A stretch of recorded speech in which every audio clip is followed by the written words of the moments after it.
Hey guys, and another trailer for the Superman 2025 movie has dropped. So earlier today, when this trailer dropped, I wanted to do a filmed reaction. I didn't really have time. I actually had to watch the trailer later on in the day because I had work.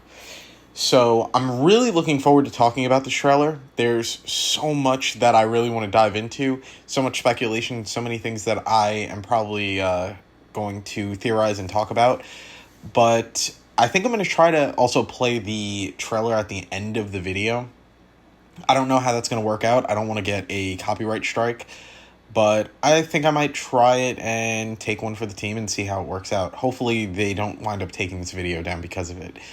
Or I'll try to figure out a way around it or do something like that. Either way, there will be a link in the description for where the original trailer is, so that this way you guys can actually see it firsthand and come up with your own opinions and your own theories, and I definitely want to hear what you guys have to say about it. So with that being said, I'm going to get right into the trailer. This is probably one of the more divisive times to be a Superman fan, where you have so many people that are either really upset about the Henry Cavill recasting. There are a lot of people that like Tyler Hoechlin's Superman, and they feel like it is James Gunn's fault for the Superman and Lois series being canceled. Or you could even be one of those people who is really into James Gunn, which a lot of people seem to also be very much big James Gunn fans. There are so many different reactions, though, since the announcement, where people really either love the reboot of the DCU. I'm one of the people who felt like with the reboot of the DCU, I felt like they should have completely rebooted everything. I don't feel like anything should have stayed the same. I think that it should have been a complete clean slate. And this is probably a very unpopular opinion, but I feel like if you were going to do a reboot, I don't think that you should have did it halfway. I think that it should have been like a complete rehaul of everything. Then there are people who are kind of meh. They're not really fully sold on it. And then there are people who absolutely hate it and aren't willing to give it a shot at all. I will admit, the first few trailers of the Superman movie, I was kind of more in the middle. I wasn't really entirely sure where I stood on it. I did love Henry Cavill's portrayal of Superman in Man of Steel, but I still try to keep an open mind. I mean, how many other Supermen have I seen in my lifetime at this point? So I'm not really opposed to it, and there are still certain versions and iterations of the characters that I prefer over others. I don't want to make it seem like I just love every Superman, because that's not really accurate, and that's not true. When Man of Steel came out, a lot of people said that they really wanted Brandon Routh back instead of recasting and doing a new Superman. And that, how could you reboot Superman? I do feel like this, at times, is par for the course, where people are a fan of certain portrayals and that they just don't want to see change. So these are kind of, in my opinion, the normal growing pains when it comes to casting characters of this magnitude and restarting or rebooting a franchise. I have been a Superman fan for a very long time. I've seen many people wear the cape and wasn't sure how to feel about many different elements of James Gunn's Superman movie. This trailer dropped, and I will say I am way more hyped for this movie. I was really glad that they deviated away from the Superman trailers that showed Superman in the Arctic being beaten and bloody. I felt like they used it for, I think, 3 trailers already, and I was just kind of like, I was over it from the first trailer, but I definitely did not like it being reused over and over again, because it was like, how many times do I need to see Superman getting beaten up? I will say, initially, I still don't like the suit. And I have voiced this since my first cosplay suit review of it, and I will say this, it has kind of grown on me a little bit. It still isn't my favorite iteration of the character and my favorite design, but it has me kind of wishing that the suit will undergo some kind of change, or will come closer to the traditional Superman and less militaristic or Guardians of the Galaxy looking. I did hear that there is going to be a point in the film where he is going to get a different suit, but I don't know if it's going to be kind of more or less the same suit or what they're really planning on doing with that. I guess only time will tell. I preferred the older suit and didn't really oppose the muscle padding from Man of Steel. I do feel like I think by the time Justice League rolled around, you could see it very, very visibly, like the chrome padding, and I didn't really like that either. I kind of wanted it to blend in a little bit more. So Man of Steel and I think even BVS were a little bit better when it came to it. Diving into the trailer, though, Superman is agreeing to let Lois Lane interview him. And you see his demeanor of Superman as very cocky or somewhat brash. And depending on the full context of the scene, it really will kind of depend on when the film releases. It could even be seen as almost more playful rather than it being cocky or brash. But I really don't know how to really kind of gauge that. Either way, I do feel like it is slightly something that we have seen before with the New 52 Superman. I know they originally said it wasn't an origin story, but Superman still is supposedly a younger Superman. He's still an inexperienced Superman. So because of that, I think that might be the reason why it's him intervening might cause issues that he hasn't fully anticipated. The thing that I think both BVS and this seem to highlight is the idea that there are consequences to Superman helping and intervening in what seems to be political acts. Unfortunately, things that were once black or white, they have become more gray these days, and I do feel like it is a certain commentary on things that are happening in the real world, possibly. And the idea that Superman helping where he can, but the governments of the world feeling like it's a massive overstep, is probably the direction that the film might be taking.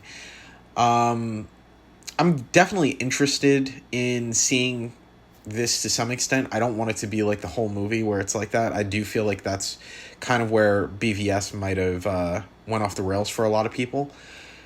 I'm also not fully sure because she does say something about, did you consult with the president? And then it cuts away to Lex. So is Lex president in this?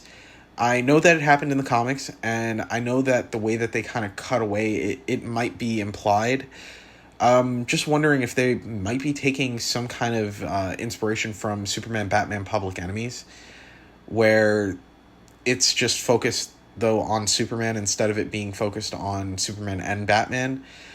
I think also another thing that's a very interesting thing to note is that I don't know when it kind of had changed. I think it was a few years back. It used to be that Superman stood for truth, justice, and the American way, and they did kind of change it relatively recent. I want to say within the last 5 years of Superman's probably 90-something year history.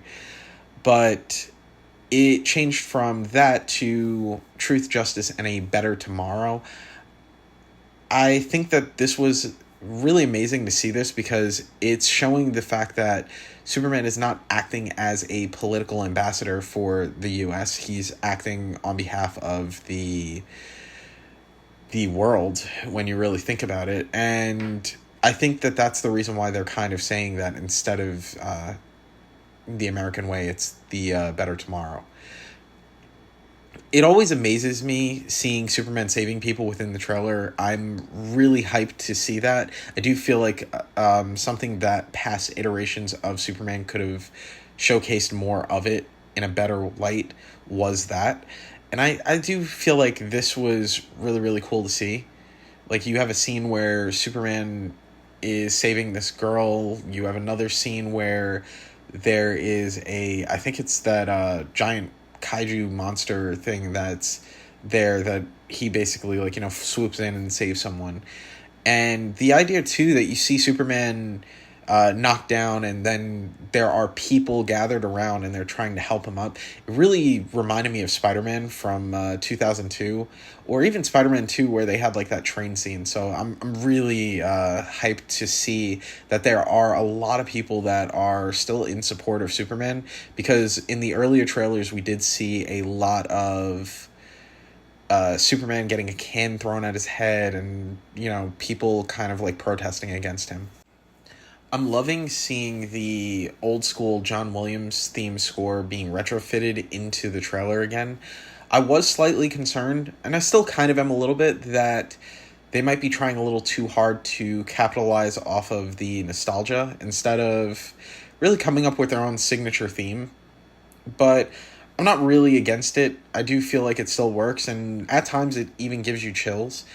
There's a scene where they are invading the Fortress of Solitude, and there's a female character that's fighting Crypto. I think that this is Mercy Graves, who seems to either have powers, or maybe she's using alien tech or some kind of suit or something. It kind of reminds me of Young Justice, though, where she's damn near a Terminator in that. It's really, really crazy to think.